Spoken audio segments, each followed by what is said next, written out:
only a 1-hour tour, and you can see the fantastic views of the city. But we're going to be taking you around on our 8.5-mile loop around Ilya Bay. If you didn't know, we've been doing this for quite some time. We're dating all the way back to 1949, when our founder, Captain Lynn Campbell, actually started this as a Spring Street water taxi service. He was ferrying people back and forth from the Kitsap Peninsula to Bainbridge, Bremerton, pretty much anywhere they needed to go. But he found out something interesting was happening.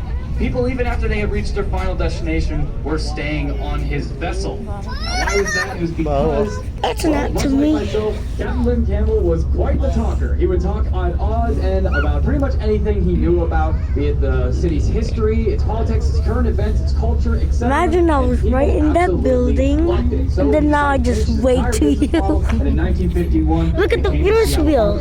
Changed their name to Argosy The wheel in thing, the I forgot what it's mid-90s or so, called. and we have bought a lot more boats since then. You guys are aboard the Salish Explorer, which is the largest vessel in our fleet. So not only have you got perfect weather, but you're the biggest and newest and cleanest boat in the entire fleet. So you're doing fantastic for yourself today.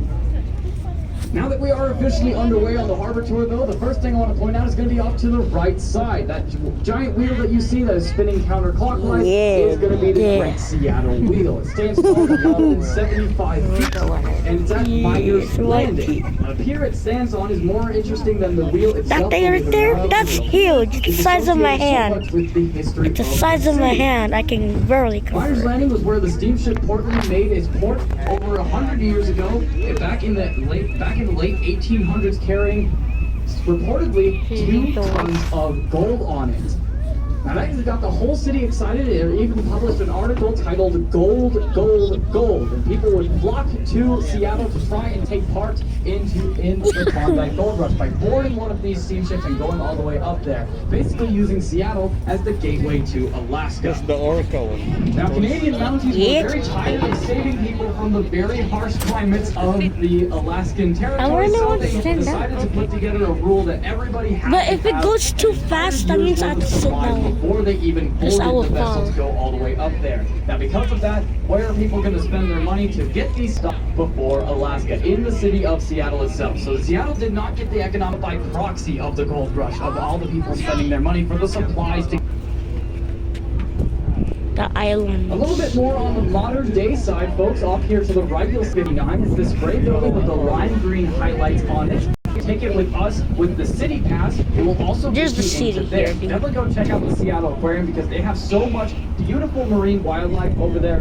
My favorite being the wonderful sea otters that they have over there. Oh, Now, the sea sea otters. otters we have over there are super, super cute. They are absolutely fuzzy, but they are incredibly intelligent as well. They're so smart, in fact, that we have one over there named Mishka. She's one of the oldest sea otters we have, and she is so intelligent. If you guys remember back in 2015 or so, there were a bunch of wildfires that were sort of ravaging the entirety of the Pacific Northwest. They brought in a ton of smoke, and unfortunately that smoke found its way into poor Mishka's lungs and caused her to develop asthma, which was very sad. However, I don't want to see any sad faces because there is a happy ending to this story, folks.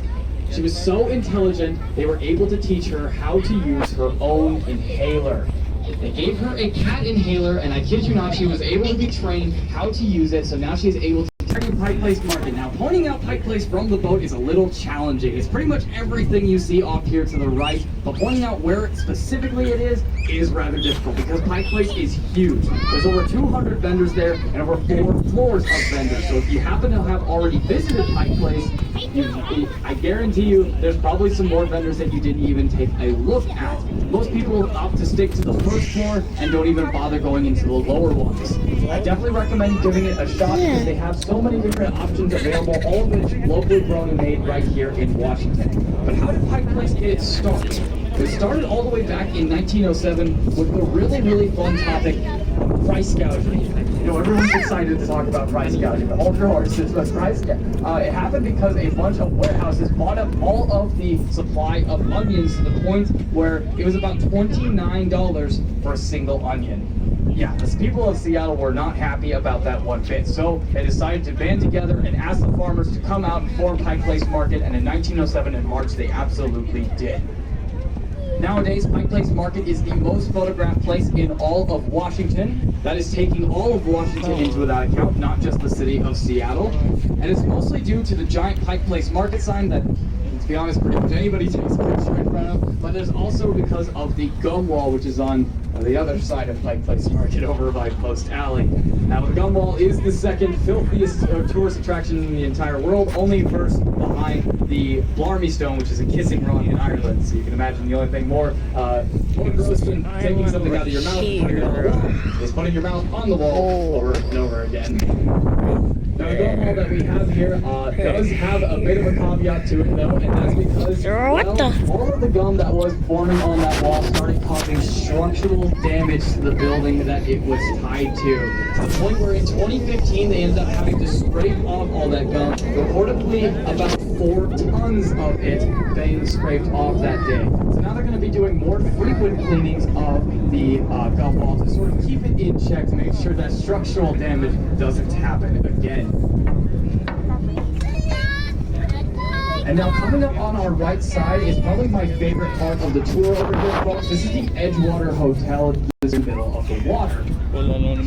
It was built in 1962 for the World's Fair. That's the same time that the Space Needle was being built, and that means over 9 million people were coming to Seattle to try and partake in the World's Fair. Now, the Edgewater wanted to get some of that foot traffic, so they started building to get ready in time. They were supposed to complete about 3 months before the World's Fair began, but delay after they really underestimated how difficult their gimmick would be on their structural integrity, and because of that, they ended up opening their doors 3 weeks after the World's Fair ended. So they really missed the mark on that front and were almost going to bankruptcy because of that. But they were really saved in 1964, just 2 years later, when a famous rock band ended up staying there. Does anyone here on the top deck want to guess at what that rock band is?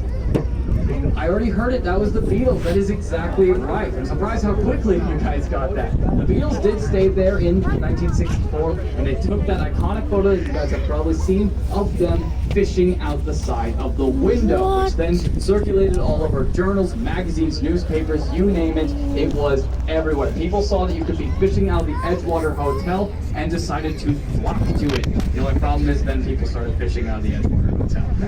Because that caused a ton of problems for the cleaning staff, of course, but it also caused a ton of problems for the people on the first floor, because if your upstairs neighbor happens to be an avid fisherman, they would be bringing in a 10-pound salmon at about 5 o'clock in the morning. That is not a great wake-up call. So they had to discontinue fishing there. Also, the cleaning service, I briefly mentioned, didn't appreciate this because they had to deal with the real front end of all of this, especially with how creative some of the guests got when it came to preserving your fish. You could even take it down to the first floor where there was a chef who would prepare it for you for that very dinner. The problem was there's about 12 hours between 5 a.m. and when standard dinner time is, so people would try to preserve their fish. How would they do that? By putting them inside of pillows.